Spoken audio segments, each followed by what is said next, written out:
go out and see a client face to face, okay?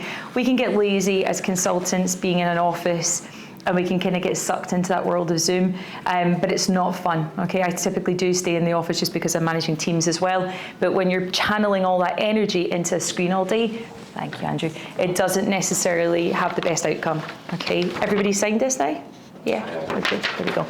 So try and make sure that when you're booking that appointment for yourself, if you're not working with a BDA, you definitely do it face to face.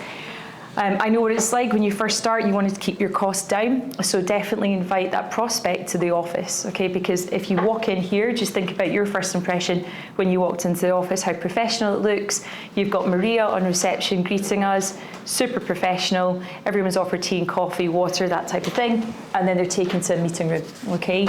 You can see on all of our meeting rooms, like we're in Nice just now, guys, all of our major hub offices are then recorded across, okay? So the ones I like to put clients in would be New York, Tokyo, or Moscow, okay? Nice views, and again, that's always a nice kind of icebreaker for you guys. So when they walk in, they go, your view's amazing. You've got a little bit of rapport to go on, okay? So definitely to keep your costs down, I would ask the client to come in here. Again, it kind of dispels any kind of uneasiness they might feel about you as a financial advisor or DeVere as a company, because they walk through those doors and they can see we're a proper company, proper outfit, okay? So that's the first thing to do. You want to try and aim for at least 5 firsts a week, okay? So in order to do that, you need to be booking 10, because typically we get a 50% swerve rate, okay? We've got Ryan sitting here just now, he's still a BDA, but he's looking at stepping up, probably towards the end of this year, beginning of next, so he's obviously proactively coming into these sessions as well. But he'll tell you, as one of the top BDAs in the company, that you need to be booking double in order to sit, okay? Because just everything is a 50% swerve rate, okay? So if you've got 10 in the diary, don't be disappointed. 5 swerve, hopefully they rebook, okay? 1 or 2 will probably ghost us, but hopefully they get back into the diary. You can then sit 5, and then obviously that increases your chances of doing a fact find, and then obviously from there taking it to close, okay? But if you sit 5, let's say you get 3 fact finds done, probably 2, again at the beginning, maybe 1 out of 5 are then going to convert depending on the quality of your meeting. Okay, and that comes back to probably another session. Just because you guys are consultants, I would definitely advise you might want to sit the BDA session. So if you're not strong on the phones, Ryan's going to be doing those sessions as well, along with Bertie, Kush, and I think Robbie and Lewis as well. So if you guys are struggling with being on the phones, because that's, you know, the first hurdle you've got to overcome by booking in your own appointments, then get on that BDA session as well. Okay, don't be too proud, thinking, okay, I've been here 6 months, or been here 6 weeks or 6 days. Just make sure you attend every session you possibly can, because the more you learn, the more you're going to get better and stronger at the job, okay? Okay, so first of all, guys, with regards to the first, you can see how long I've been doing this training session for. This is when we used to be called PIC back in the day, but a fact find's a fact find. The ones we use now, it could be DeVere Acuma, it could be Acuma, or it could be DVIL, okay? So just be familiar with the fact there's 3 different fact finds. It doesn't really matter which one you fill in with the client, okay? Just take any one. When you then come back to the office, what will then be dependent on the product we're selling, which then matches up with the license, okay? If you don't know what you're doing there, just ask your manager or ask admin, and they'll be able to give you the right fact find, which you can then type up and send on DocuSign. Okay. Sorry. Yep. You mentioned 3 fact finds. I've only ever used 2. What? So we've got DeVere Acuma. Yeah. We've got Acuma, and then we've got the DVIL, which is the DeVere investment one as well, Lewis. Yeah. Okay. No, I've done the Acuma one. I've done the DeVere investment one. Never seen that one. If you come into my room after the session, I'll show you guys. There's a nice little flow chart that sits kind of behind my desk where I sit, and then you can see if the client's in the UAE, and then which products that you'd be selling under which license. Okay, I can send it out to you. Yeah. Can we have a copy of that in our email? Of course you can. Yeah, no worries at all. Let me just make a little note of what I need to send you. So, copy of flow chart. It's just really easy to then, each of you to then just refer back to, so you know what paperwork. There's nothing worse if you then send the wrong fact find, the client's then signed it, and then you've got to get it done again, okay, and we don't look professional. So with the fact finds, guys, they're very much the same. Okay, and what you want to be looking at with this is, it's a tool to collect information. Okay, you really have to be very investigative when you're running through this, okay? Don't ever give it to the client to complete. Okay, A, they don't know the document, and B, you're never going to get the value out of it that you need to as a consultant, okay? The whole purpose of what we need to do is ask questions in order to disturb, and then people realise they actually have to call to action, okay? So you want to make sure that we're very, very strong in our question technique. What kind of questions would we ask, guys? Open-ended or closed-ended questions on a fact find? We'll start simple, won't we? Yeah, exactly, Andrew, it's open-ended. So the who, the what, the why, the when, the where. Okay, when I first started, and again, I just want to give you as much information I found useful when I was in your position, okay, because obviously you don't come in and become a millionaire from day one. Obviously the progression is there for you to get to that point, but you obviously need to just bed in. Best things you can do is really sit, and I literally just, again, old school, took a piece of A4 paper and I wrote every single question that I could possibly think of that began with who, what, why, when, where.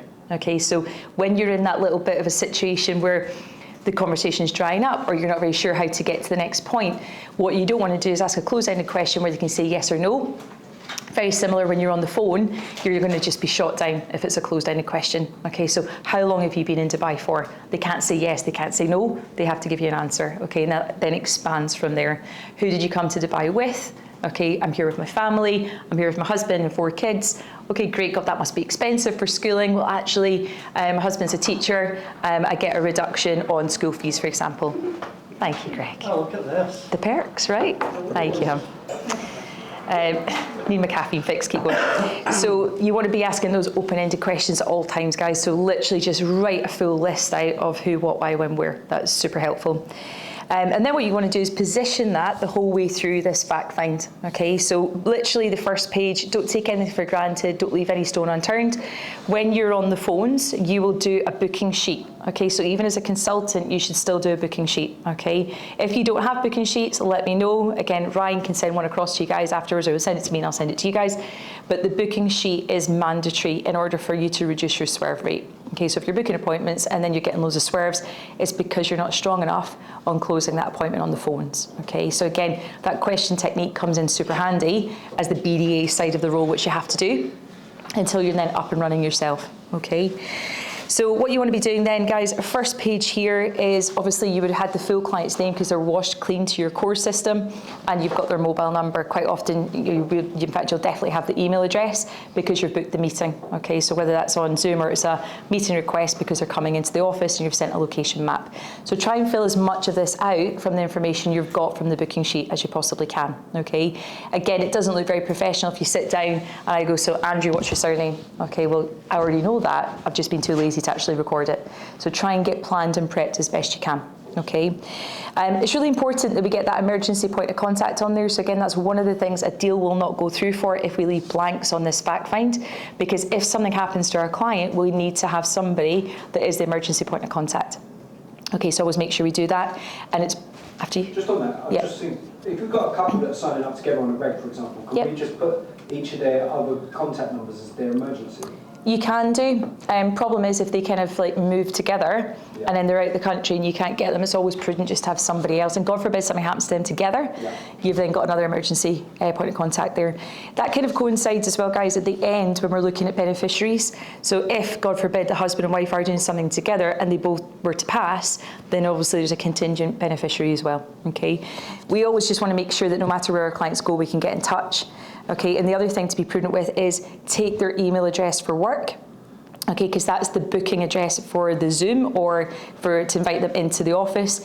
If somebody sends something to my Hotmail account, I'm not going to see that. But they send it to my Acuma account, then yes, I will see it, okay, because it's in my work calendar. That's a calendar that's, you know, law and order for me. I've got to look at that every day, but I'm not going to look at my Hotmail account.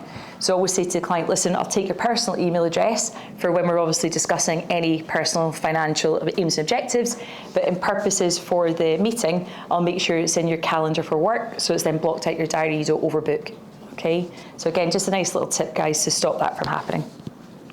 So other things we want to put in there, personal and work, as I said, always ask them what the preferred method of communication is. So if it is the personal email address or if it is the work email. The other thing I like to expand on there, and it's not detailed on the fact find, but I'll always ask them, do you want me to stay in touch with you on WhatsApp? Many of my clients prefer to use WhatsApp. Would you be the same, Mr. Client? Okay, and if he goes, no, actually, email's better. I would say 9 times out of 10, clients will say WhatsApp. It's great for us, okay, because everything's at a touch of a button on your phone. And of course, when you've got that gateway to then get in touch. They're not going to think that you're being intrusive or that you're being pushy because they've agreed to that already.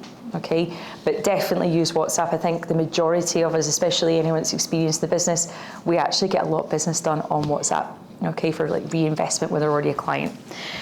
Next thing you want to get down there, guys, the correspondence address is literally just a PO box. Again, you can Google that. So let's say prospect works at Microsoft, you literally can just Google Microsoft Dubai PO box, that comes up, okay? Similarly, the landline number, okay? So if it's Microsoft in Media City, Google it. You don't need to ask the client for that. Okay, because we ask enough questions, and what we don't want to do is this cannot come across like it's an interrogation. It needs to come across as though it's a nice kind of flow. And again, all we're trying to do is offer a free financial health check in order to establish where the gaps are. Okay. When I bring out the fact find, what I will have done previously is a built rapport. Okay, so let's say Ryan's booked me an appointment. On that booking sheet, I can see that Kathy's here and she's the main breadwinner. Bob's actually a stay-at-home dad, so she makes all the decisions. So again, Ryan's already clarified that on the call with the client that I don't need the husband and wife there together. Equally so, if the husband and wife do need to be together, do not meet one without the other. Okay, it's better that you postpone by another week so you can get them together. If you meet the husband and don't meet the wife, he is never going to be able to relay that information and the benefit that they've had in that meeting with you on that first to the wife succinctly like you would. Okay, so always make sure you get them together. Okay, so if it is a joint decision for financial aspects at all as a family, you've got to get them both there together. All right. If it's just one of them, fine, just crack on. And then what you want to be doing, build a bit of rapport. Again, Ryan or Lewis is booking for me. They've given me the information. So he plays golf. He's Scottish, so again, we've got something in common. You always want to try and look for some common ground, okay? He supports Man U. He was at the rugby at the weekend. He was at the Mariah Carey concert 2 weekends ago in Abu Dhabi. So was I. Again, something to talk about, okay? So just find something that you've got some common ground with, okay? Equally so, if you go to their office, again, really easy things like what a great view you've got, or how long have you been in this office for? I've seen online, again, just a bit of due diligence. If they were down in DIFC and have moved to JLT, how does it compare from the DIFC office to here or vice versa? So just always have something to have a bit of chat with, okay? Again, I'm just trying to share bits with you guys when it's in my mind, but if you then go into somebody's office and you've got someone on reception, you can see how bubbly Maria is, okay? Maria is like the best receptionist we've ever had. If you were to come into this office, you'd be smart to strike up conversation with her, okay? Because she's not going to stop talking. She will like give you all the information possible. So if you were to say to Maria, look, it seems like a fairly busy office, how many are in this office? She'll then say, oh, well, there's 70 consultants, there's 40 BDAs, we've got some management here, we've got different teams. She'll probably give quite a bit away, okay? And again, that's just being friendly. She's not saying anything she shouldn't be. And again, most friendly receptionists might be the same, okay? So if you can gauge that, try and get information from a receptionist like that, they could then maybe give you introductions to other people, okay? Also, when you then get into, see, partner, manager, whoever it is, it's a nice little opener. Maria on reception was just saying that you guys have expanded recently. What I can do is offer you a free financial health check for everybody in the organisation as part of an HR proposition for social corporate responsibility, So the worst thing they're going to say, guys, is no, sorry, we're not looking for that, or we're independent, or whatever. But it might actually open a door where you can actually go in and do a seminar, or maybe get a room in that office and you do back-to-back firsts. Okay, so just keep thinking outside the box. There is nobody in the UAE that we can't help. Okay, the only people we typically don't target are Emiratis for obvious reasons, but every other nationality is fair game. Okay, go for it. You put Russians on in finance products right now? As long as it's not sanctioned. So obviously you would check with the institution that you might be pitching. So I'm sure for DIP, for example, it would be fine for structured notes. Okay, but also, once you kind of get up and running and you guys have got a kind of pattern of who you work best with. So for example, Ryan likes to book South Africans in for me. I get on great with Safas. Obviously I get on great with Brits, any nationality, Welsh, English, Irish, Scottish, great. Italians, good for me. Australians are great for me. Germans are actually good for me as well. French, a little bit tricky. I've got a few French clients. Lebanese, Saudi, but there might be a nationality that you can't stand dealing with, and then there might be ones that you feel you get on better with. Okay, so again, just try and play to your strength on that too. Okay, so you build the rapport, guys, and then when you bring out the fact find, the way that I position this is I'd say, listen, the confidential fact find, I do circle confidential, as you can see here. This document allows me to see where you are today, where you want to be tomorrow, and then how I can help assist bridge that gap. Okay, I don't then start handing it over to them where then they start to try and fill it in. I keep it beside me. And if they offer, do you want me to fill it in? No, actually, it's far better we fill it in together. It'll take 10, 15 minutes max, and I'll be able to show you areas in which I can give you further assistance, okay? So literally, you then just start making your way through it. So if we turn over, okay, we're gonna be on this page here. For tomorrow's session, guys, if you do want to grab a fact find just so you can make notes on it, probably be quite a good idea. But here, again, some of that information you would have got from the booking sheet when you initially booked the client in. So name, their age, you might not have got the date of birth, but you would have asked what their age is. So again, you've got a good understanding, okay, mid-30s, are they married, do they have kids? And then we've already asked that question, is the partner a decision maker or not? So if the partner is and they're present, then obviously you just fill that in accordingly. So it's a full name. I always ask again, just to limit any room for error, what is your full name as per passport? Okay, so someone might go, it could be Andrew, and he goes by name, he likes to be called Andy, but his passport says Andrew McKay, all right? Or Andrew Stephen McKay. So make sure you get full name, because that's exactly what the paperwork needs to reflect, okay? Next bit here, age, date of birth. Don't trip yourself up, okay? If you're not great at arithmetic, I'm not, first admit it, I have to go everywhere with a calculator, okay? But don't ask how old they are and then ask their date of birth. Sorry, don't ask the date of birth first, make sure you've asked their age. So you're not trying to work it back, 2024 minus blah, blah, blah, okay? So again, it just keeps you in control, all right? Marital status is really important. Okay, so make sure we've ticked that box as well. Nationality, is it British passport? Well, actually, I've got dual nationality. I've got British and Indian. Okay, so which one is your visa in? Okay, so make sure you ask that as well. And again, we would need both copies of dual nationality if they've got two passports, and then we need a copy of the visa. Okay. Country of residence is typically going to be here, unless you're doing an appointment that's in Saudi and it's on Zoom, for example, then country of residence would then reflect Saudi. Employer, again, you should have had that from the booking sheet already. So they work at Microsoft and their occupation, head of HR, for example. Okay. Always just reiterate that, because sometimes if the BDA is taking it from LinkedIn and it might not have been updated, or maybe you're taking it from LinkedIn and it's not been updated by the client, can I just confirm, is it still head of HR? No, actually, I'm now Chief Operations Officer. Okay, so make sure you get that correct. Residential address, whereabouts is you're living? Again, a lot of the time that's been brought in when you're discussing rapport. So you might have actually gone to the client's house to see them, so you know that they're in the Arabian Ranches. Okay, so again, if you've got that information, don't ask. Okay. Who makes the financial decisions? Again, I like to reiterate it. So obviously Ryan and Lewis would have both clarified that for me, but I will always say, especially if I get a kind of feel of wives being mentioned again and again and again, just want to reiterate, Bob, it's you that makes the financial decisions, not Kathy. Is that right? Yeah, it is. I mean, I'd like to have a conversation with her, but ultimately it's me. Okay, great. And I will then say to him, if she does make the financial decisions, it's best that we postpone this meeting and we'll run through this together with Kathy present. Okay? I can't think anybody would do anything, anyone would do anything without this running it past their wife, surely. They do, actually. You'll normally get what you see a lot, Lewis, is there'll always be one person in the marriage that is maybe really switched on for the finances, and then the other person might do, I don't know, takes care of the kids or does something else. But that quite often happens. So sometimes it can be the wife that's more switched on for finances, sometimes the husband, and then obviously there's a good chance they might take the decisions together. Okay. Health conditions are really important. So if you're going to end up talking about life insurance, critical illness cover, it's important that you ask them how their health is. Okay, so they'll be like, actually, you know, I was just recovering from cancer last year, but so far so good, I'm in the all clear. And then obviously we can say, look, do you have life insurance, critical illness cover in place? They might have it in their home country, so always be mindful that just because they tell you they've got it, it doesn't necessarily cover them for the UAE. Okay, so again, anything we offer clients would be international. Okay, so again, a nice way for you to do a disturb. Coming on to children and dependents, obviously if they don't have kids, you just draw a line through that. I always write NA, so I know that I've actually asked the question and I've then documented that, because again, you can't remember everything about everyone. When you're going through their kids, again, as you'd expect, when you're a parent, the kids are your little precious cherubs. So you want to be like, okay, so how many kids do you have? I've got 2. Okay, I've got Chris, who is my son, he's aged 8, and then I've got Stephanie, who is aged 4. Okay, great. Which school are they both at? So Stephanie's just going to school this year, and Chris is at GEMS.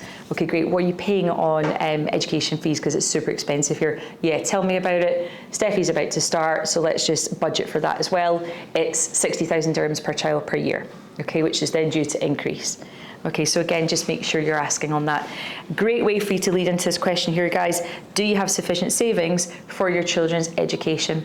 Okay, so that's us teeing up tertiary education for university. Okay, so even if they're like, look, we're really fortunate, we work at GEMS, we've got 100% of the schooling paid. Okay, great, but what happens when the kids then get to 18? And where do you want them to be educated? So most of the time they don't stay here for university. I dare say that might change over the years. You've now got Heriot Watt, you've got different universities that are here now, but typically mums and dads want their kids to be educated normally in the UK, Europe or the US. Okay, so again, we can then do a disturb on education fee planning. Okay, that's a regular savings plan for us. Coming into income, assets, liabilities, which is section 2, really important that you document this whichever way you want, but I will always write monthly. Self is obviously going to be the first person here as a policy holder, and then the partner. Okay, so the partner doesn't make anything, again, NA, so you know you've asked the question. And then what I would do is ask, okay, what is your total take home on a monthly basis? Okay, then I even reiterate it and say, okay, Rhiannon, does that include your housing? Does that include your flight allowance? Does that include the school fees? Yes, that's everything all in. Great. Okay, super. So you know what Rhiannon earns. And then the next line there, do you qualify for bonus or commission? Yes, I do. I get, on average, $50,000 on a quarterly basis. Okay, brilliant. Is that set in stone? Is that performance driven? It's performance driven. Okay, so again, I'll make a note here. And typically you see that in April, and you also see that, is it semi-annual, quarterly, annual? So they'll tell you, and it's really important you document that, guys, because if he's due a bonus or she's due a bonus in April, you then put that in, and the first thing you need to do when you get back to your desk is put that into your calendar. Okay, because when they get that $50,000 US, what are they doing with that? Okay, so it's future business for you. Coming on to the partner, if there is any income, again, you ask the exact same question again, and then you would tally if it's double income here. Okay, so you can say, okay, to be clear, you're earning 80,000 combined income on a monthly basis. Now what I'm going to do, again, for compliance reasons, I'm going to go through a budget. So we can see what the income is versus your fixed costs every month for expenses, and we can see what the surplus disposable income is. Okay. What we like to do in our room, guys, is we've got a budget sheet. If you don't have this, again, I can email this to you as well. But the budget sheet, nice and easy, especially if you're new to Dubai, you might not know what DIWA is, you might not know what DU is, you might not know what Etisalat is. So again, you're getting to grips with Dubai yourselves, but this nice little budget sheet takes into account pretty much every fixed cost a client would have, okay? So we've got property, mortgage, and there's 2 there because they might have 2 properties. Might be one here in the UK, here in the UAE and one in the UK. Rent, and of course if there is no mortgage you can write any there. Rent, so everybody typically rents when they first get here, but maybe they've obviously owned their property, so again you're documenting it correctly. Car loan, or they might rent a car. Car servicing, petrol, SALIC, okay, so no tax, but that in effect is road tax. Food shopping, holiday funds, so some people like to plan for holidays. DIWA, cooling system, gas, mobile phones, internet cable and landline package, satellite cable, savings plans or other investments. So they might be investing into national bonds monthly, it could be a Sarwa account, it could be an interactive brokers account. Credit card repayments, okay, what they're paying on a monthly basis. Do they clear the credit cards every month? Good for you guys to know. I also like to ask what credit card do they use? Okay, now you can pretty much bet your bottom dollar if you're going to guess. Do you bank with Emirates NBD? That's where I start. And if it's not Emirates NBD, it'll be HSBC normally. There's then a few people that might bank with ADIB or ADCB or Mashreq, etc. But those are the 2 most popular banks. She's got the fact lines too. Ah, there you go. See, she's a superstar. Just take one and pass them around, guys, so you can then know what I'm referring to, okay? Sorry, Yep. now just quickly, just go back to, because I've got a couple, I've got 4 clients on my books at the minute who are couples, Yep. who actually have a regular savings plan each. Mm-hmm. So at what point in the fact find would you think, well, hang on, you know, because you're going for the income and the expenditure, And then at what point would you, or am I jumping the gun by saying what point would you think, actually I need to do a fact find for both of you because you probably both need to be saving? Yeah, no, great question, Lewis. You can actually do that just as joint. So if they are taking their financial decisions together as husband and wife, even though they've got separate regs, you can just factor that in here as investments. So you would need to do two. No, Right. not unless they want to keep their investments separate. Yeah, But you could just some still- people do that, but like, Yeah. like the two couples I'm thinking of, it's just because they're saving together, but they were saving individually for Yep. the bonuses and the benefits. So for ease for you can still do everything on one, and then if they decide, let's say they want to top up each of their regs, you would just type up that the fact find twice, right? So one for the husband, one for the wife. Attach it to Yeah. both, right, yeah. But you wouldn't have to do that. No, just for your notes. But On that point, no, keep the questions coming. On that point, always make sure you scan your fact find to core. Okay, so once you've done your fact find, get it scanned. Okay, guys. So coming down here, what I was saying about credit cards, yeah. So always be assumptive that it's going to be Emirates NBD. If it's not, it's going to be HSBC, because obviously what we do, if they're saving into reg, they can use a credit card. There's no fee or charge, and quite often there's perks to credit cards here. So for example, the one I use is the Marriott Bonvoy card with Emirates NBD. So I get all the Marriott Bonvoy points. If I don't want to spend it at one of the 36 hotels that Marriott have, then I can then transfer that across to Skywards Miles and get a flight back to the UK, for example. So typically, people will go with a credit card that gives them some sort of perk like cashback, Skywards points, Etihad points, whatever it might be. Okay, so good for you to know that, because when you come onto payment, you can be like, Reed, you want to use your Emirates NBD card so you get all those points like we're talking about for Bonvoy. Oh yeah, that'd be great. Yeah, so it's quite assumptive. Claire? Yep. Before you go on, can you say the name of that first bank again, just a little bit slower? Yeah, so Emirates NBD stands for National Bank of Dubai. Okay, Emirates N, National, Yeah. B, Bank of Dubai. Thank D. you. So ENBD is what we all shorten it to. Okay, you're welcome. Next on there, guys, is laundry, maid. Okay, we don't normally have maids in every other country we've all come from, but maids here, and then social. So you can find it quite often, social can actually end up being one of the largest parts of the budget.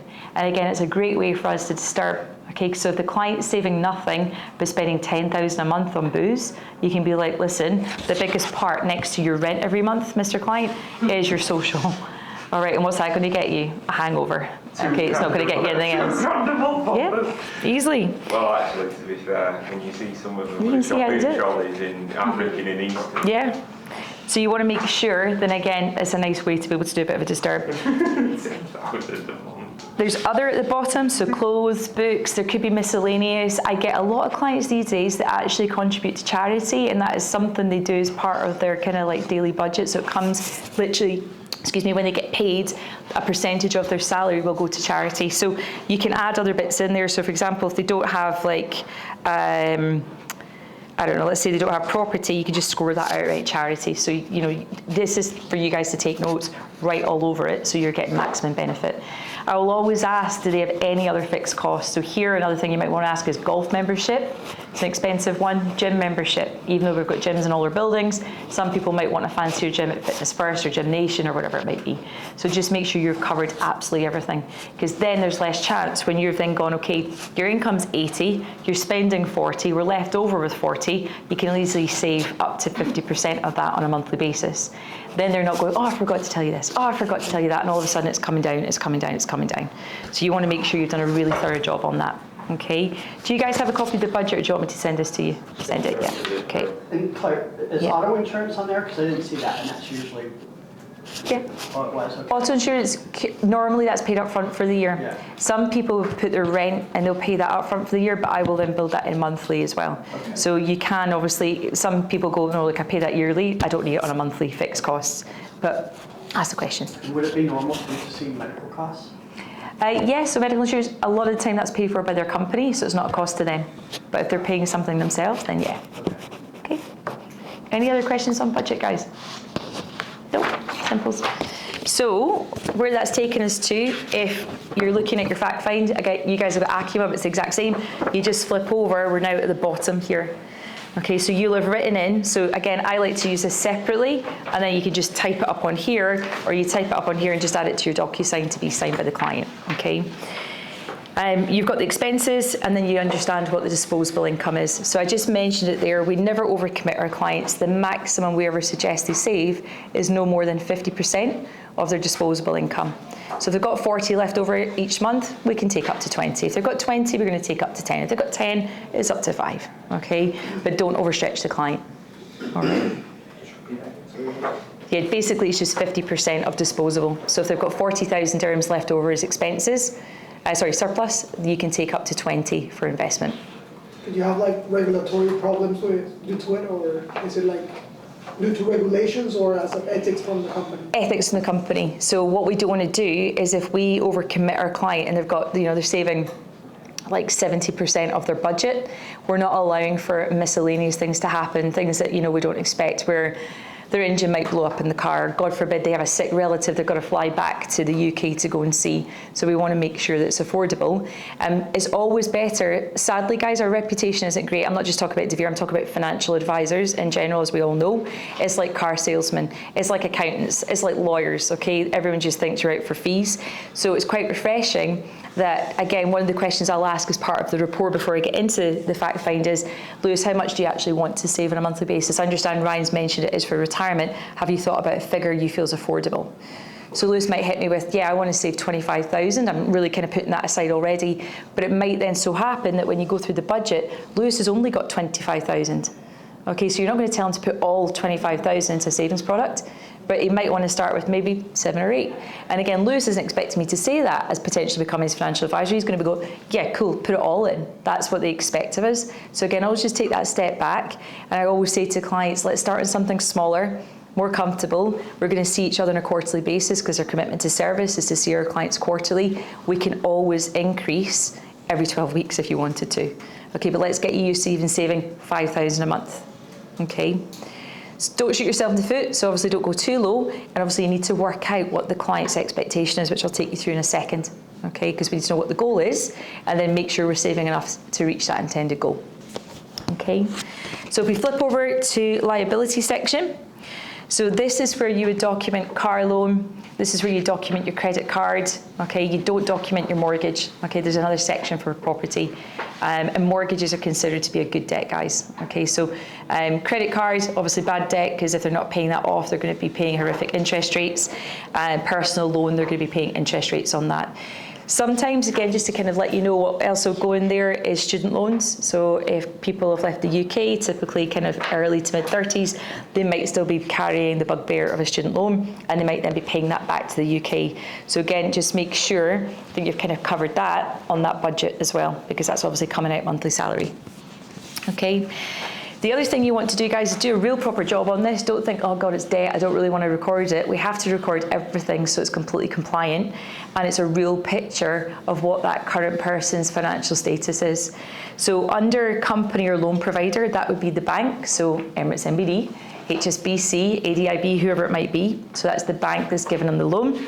The purpose of the loan, so you can write for car, or maybe it's credit card, and then held by, so if you're doing husband and wife, okay, it's actually in Bob's name, the car loan, not Kathy as the wife. And then the currency, typically it will be in dirham, but it could be student loan, as I said, from the UK. It could be in sterling. Your monthly repayment rate, you'll know that already because you've already documented it on the budget. So again, you can be like, oh, you mentioned you're paying 2,500 dirhams for your car loan. And then the amount outstanding.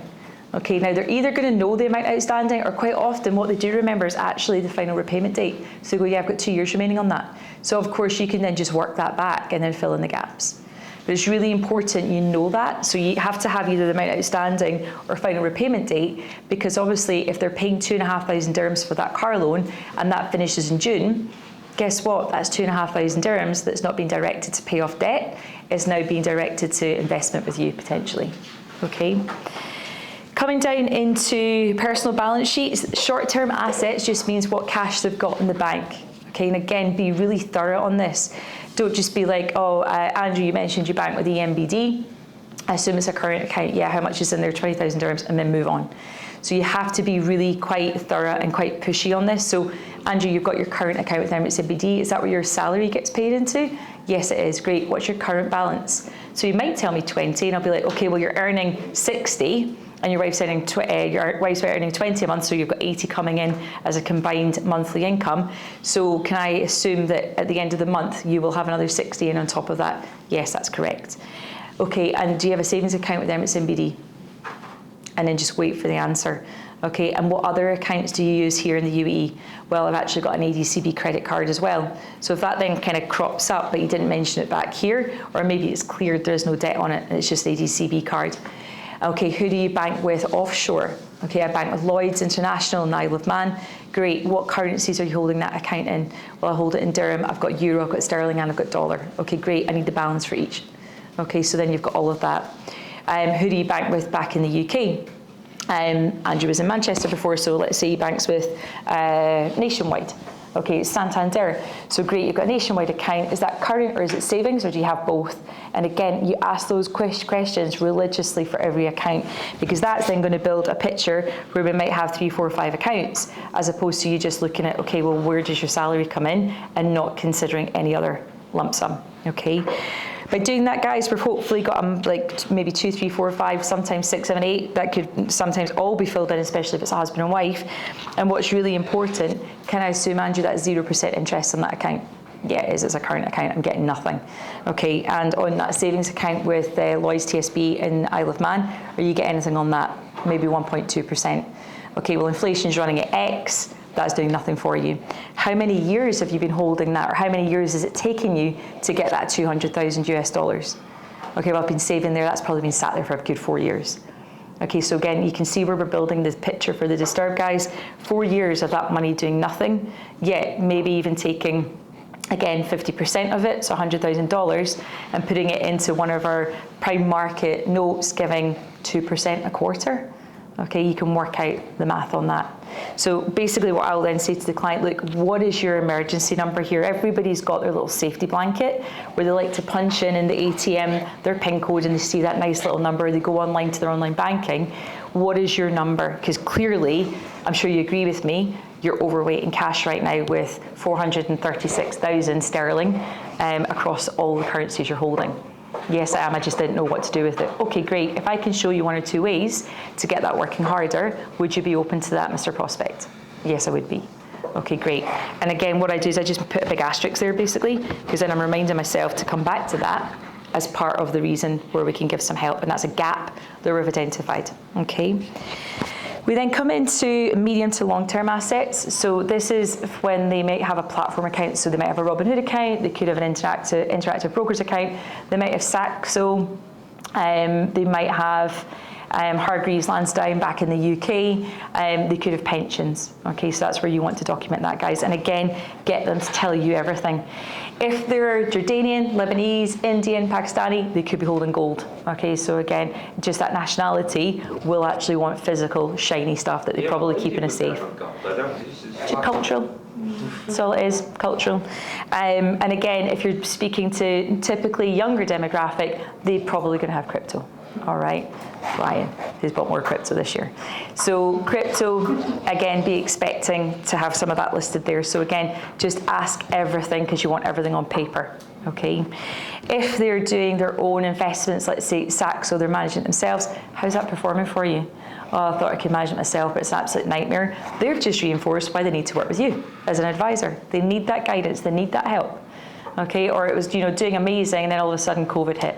Or it was then doing amazing after COVID and now it's slumped again off the back of interest rates last year, inflation, Middle East war, and Russia-Ukraine, okay, like most markets. Okay, do you need some help with that? Sometimes it's a diversification play, guys, so a lot of the time maybe they're going to go, look, I'm going to keep that account, but I want to start something separate with you. Okay, so again, don't go in there being bullish, saying, hand everything over to me. What you can do is obviously give them that guidance of, listen, if you don't really know what you're doing here and you want to remove that hassle and that burden of you having to manage it, then you can move it to me to manage moving forward. Equally so, if you are happy with that and you like managing that smaller account, fine. And then what we can do is diversify, and I'll show you how I can outperform what you've got already. Okay? Any questions on that? Nope. Frozen pensions for the UK, don't shy away from it. They are an absolute pain in the ass, but they are worth it, okay? So stick with it. Nigel now pays us 25% upfront on the commission for this, so they will take time. But of course, if you're doing, let's say, a pension maybe once a month or once a quarter, you're building up that lump sum. Okay, so a lot of people are still in a position where they might have 2 or 3 pensions that they've accumulated in the UK, frozen, so they're not able to contribute to them. They don't really know what they're doing. Typically, they'll get one annual statement that's sent to an old address that hopefully someone's then forwarding to another address, or they don't even see the statement. Go for it. This might be covered in another session, but so we're talking about pensions. All we need to get from them is the letter of authority. We give that over to the relevant department, Yep. and we just wait for that to come back. Yep, basically all you do, so when you're on that call, especially if you've got someone, because it'll all depend obviously how your call's going. Hopefully, with you being so assumptive, you're literally just holding that prospect's hand and taking them down the garden path, because you need to remember they've never sat a meeting with you. They might have sat a meeting with another advisor, but you want to be completely separate, different to that, showing them more value. So you can say to them, listen, I can do this for you today. What I can do is send you a letter of authority, or my BDA, Ryan will send it across to you. In order for me to pre-complete that for you or pre-populate it, name as it appears in your passport, but guess what, we've got that already. We've got his date or her date of birth. We've got their email address, because that's needed. All we need then from the client is, talk to me, what companies were you working for, and do you still have the policy number for them? Okay. And if they can't remember, just for whatever reason, will the team still find that? It's hard, so you need national insurance number. So again, some people like Rain Man, they know their national insurance number off by heart. Other people might have to go and dig it out, but you need the national insurance number for that letter of authority, and ideally we do need a policy number to try and track it down, and the company they're working for. They should have. Yeah. And we only deal with UK pensions, right? Yeah, we can deal with Swiss. So it's one of the easiest sales guys. So Swiss pension, there's absolutely no benefit in a client holding on to that. But we work in conjunction with Daniel O'Leary. So if you guys were all at the launch last week, you might have seen Daniel there. He's Noel O'Leary's brother. So Noel did one of the TED Talks. Daniel is the area manager in Switzerland, in Zurich. Literally, if you need an email instruction because you've got somebody with a Zurich pension, Swiss pension, I'll put you in touch with him. He'll have a Zoom call with you and your client, and then he does all the groundwork in Zurich or in Switzerland required to be able to transfer that pension out. So what I did with my client, he had a pension when he worked in Switzerland for maybe about 7 years. Daniel did all the groundwork in Zurich, and then we transferred it into Ardan. Okay, so then I've got the investment and then the Ardan platform to manage moving forward. So we can deal with Swiss pension and then obviously UK pensions as well. Surely Claire. would be split in that scenario. No, so you would still get your Ardan side of things. So what you're selling to the client is 100% yours. Yeah. And then there's obviously a fee that is paid for by the client, but it comes out of the pot, and that goes to Daniel for doing that side of things. Okay. Lewis? I just want to go back because there's something I've literally just thought about, which I've not thought about before because it's not come up on any of the fact finds that well, it has actually. It's come up on one or two, but they didn't progress to a case, so Okay. I've never dealt with it. The example we're all giving, we're working on here are people who are employed on fixed incomes. And there are a lot of people around here, like many of us, who have basic and then work mostly on commission. Yeah. And that happens, a lot from our prospects who are working in like sport, fitness, blah blah blah. You know, if you're working as a PT, you get the basic, Yep. and then you get your commissions on top. And now actually a lot of them progress to being commission only. So on that basis, where there isn't a specific fixed amount of income, when we're calculating, is there a definitive way that we calculate an average, or would we just have to look at it through maybe a year or 2 year period? Yeah, just be very honest with the client. It's a good point you're raising, Lewis. So if you are speaking to someone that has a basic salary and then earns commission on top, you want to be then saying, look, lowballing, what would you say an average would be? So that again, we're not overcommitting. We don't go with what's your top month. it's better to go with, okay, what's the worst I would do case? that anyway. I just Yeah. wondered whether there was a compliance element to it. No, you would just document here that bonuses are pretty much a certain, let's say an additional 10,000 a month. So then you can add that together as Okay, income. yeah, I got it. I did. It's like the 50. I didn't know whether there was something like at the 50% rule, and it literally just occurred to me while I was thinking Yeah, about it. just as their advisor, because remember guys, we're always taking our clients on as long-term prospects. It's not that we're signing up and they're never going to see us again. On the contrary, what's so important now isn't just about upfront commission as and when it's available. It's more important that we do a really good job for the client, because when we're then seeing them on a quarterly basis, and a lot of the time we're taking a service fee, so we have that obligation to give solid service to our clients, invite them to webinars, make sure they've got the De Beer Core app invite code so they can see their portfolio at a touch of a button on their phone, all of that, and of course the advice that you continuously give them, that then obviously sets the tone for your relationship and makes you far more referable. So when you take that one person on, yeah, there might be initial commission at the get-go, and then you might not get anything out of that client for a portfolio for maybe a year, sometimes 2 years, until they're in a position where they're earning more money, but they're certainly going to be in a position where they can always refer you to someone else. But we're So looking at documenting it as a bonus structure. bonus structure, yeah. Bonus structure on fact. Yeah, but you can say it's a guarantee. Yeah. Yeah. So, and again, always just err on the side of caution. So I would always kind of talk the client down. Yeah, talk them down. Yeah. Again, like I said before, they're not expecting you to do that. What's your best month? What's your worst month? Yeah. When we meet somewhere in the middle. Yeah, and then also just say to them, look, your worst case scenario, is this a safe number for us to then look at, committing to a contractual savings plan, for example. Okay. I know, so you could bring lump sums in for that as well. You can, yeah. Andrew, you had a question? Yes, thank you. So you used the term before, frozen pension, right? I'm not familiar with that term, so I'm hoping you can just expand on that. So is that just any pension they've left behind from a previous employer? Yep. Okay, but they have access to that pension, so they can move that pension into, into a SIP or whatever? Correct. They can move it to a SIP, and that's all they can do, really. Okay. And then the benefit of doing that, which is another session, guys, so I don't want to labour on it too much, but one of the benefits is they can access it at 55. Yeah. If they're living here and they've done 5 years offshore, they can access it tax-free. Okay, right. Yeah. Okay. And also, just to add on to the question that is just posed, a pension can be in frozen mode for how long? And then the second question, how long can one be away from the UK before they can access their pension as well? Can be frozen indefinitely. Whereby someone can leave maybe 5-10 years, they're not aware that there is an option for them to be able to service their pension. So what are the timelines and what options do they have as well? So as soon as they leave the UK, if they've not done anything with it, it's frozen indefinitely, Faith.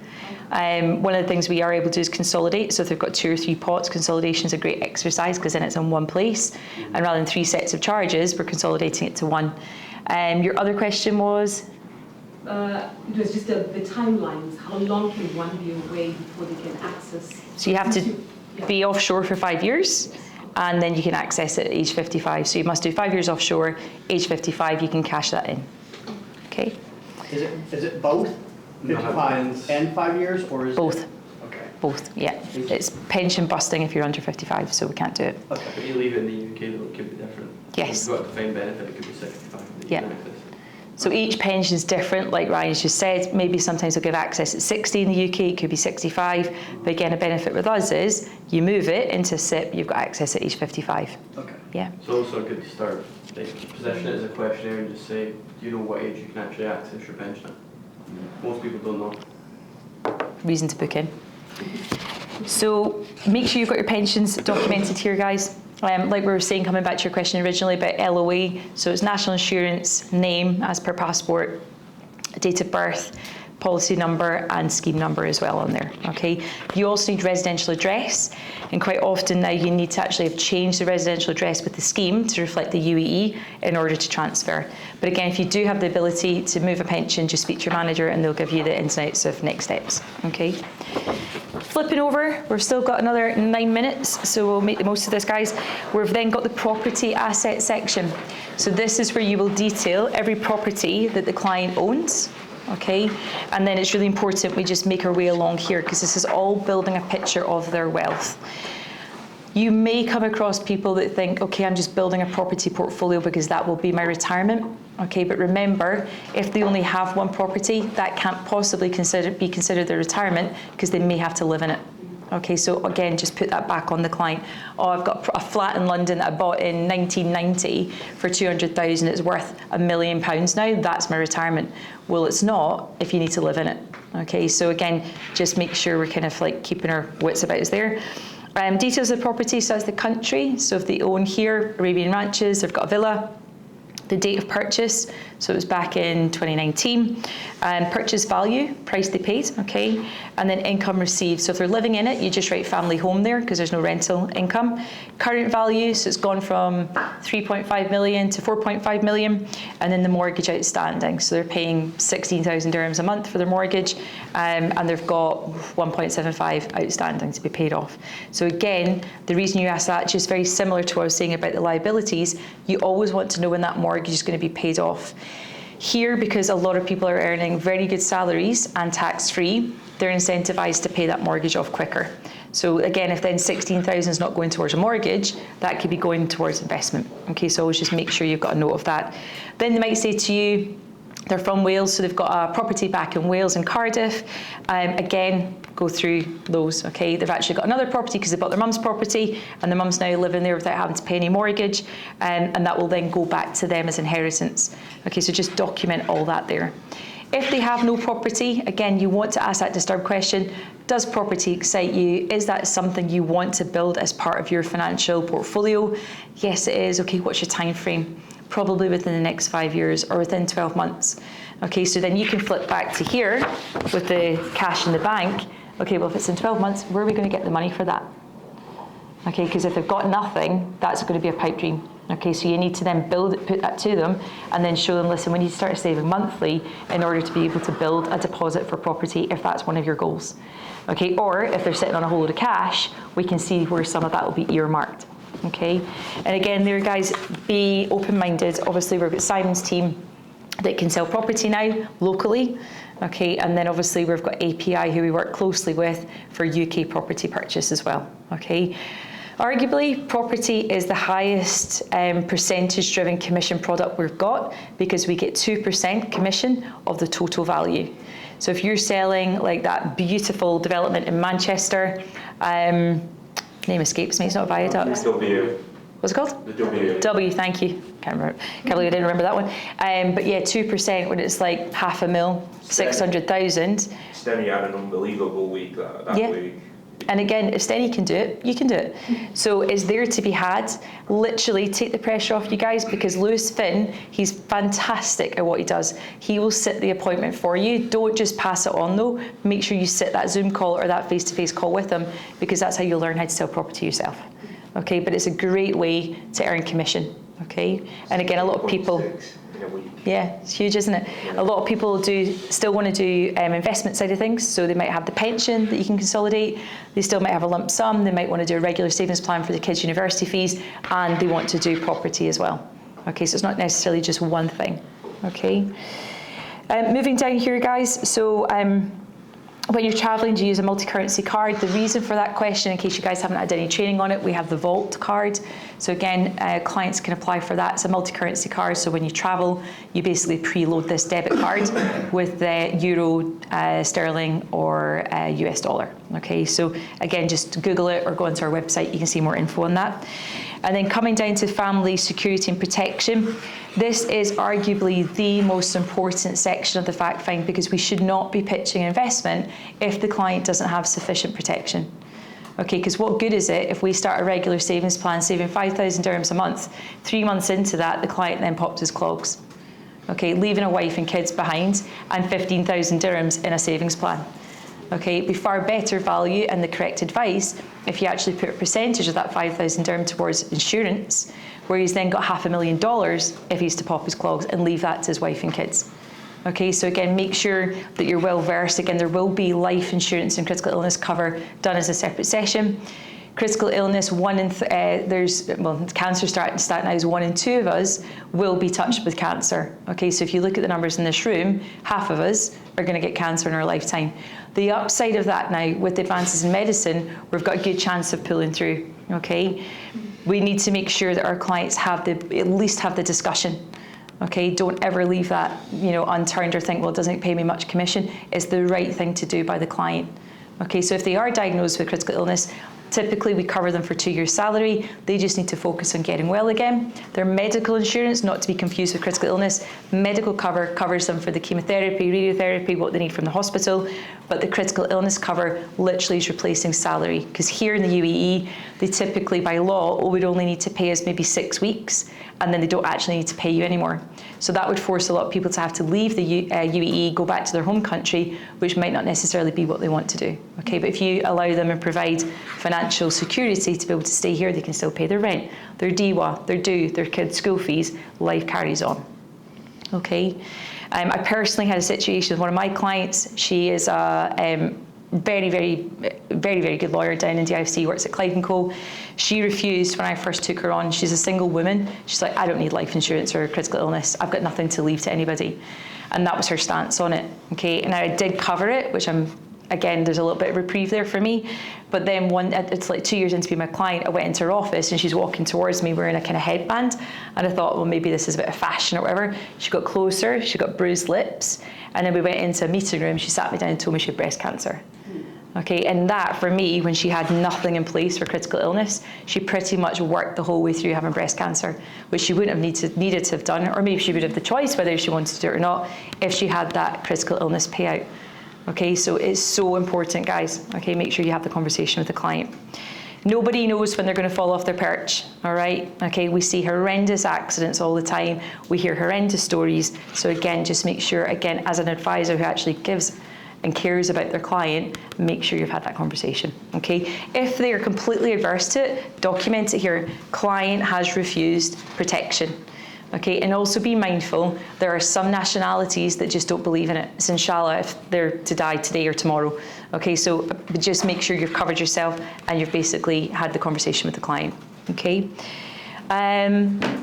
1 more minute, we'll just cover wills and then we'll stop there at section 3, guys. So again, will and succession planning, really important for estate planning. Okay, a lot of our clients are here.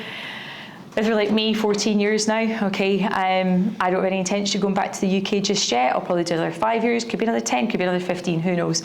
But people stay here for longer periods of time now. So when they do go back to the UK, there is a need for estate planning. So if they own property, they absolutely need a will.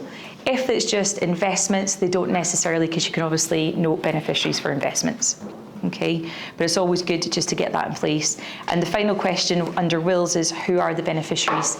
That's a great tee up to give you an indication of who the beneficiary would be if you were to then maybe put the education plan in place. So the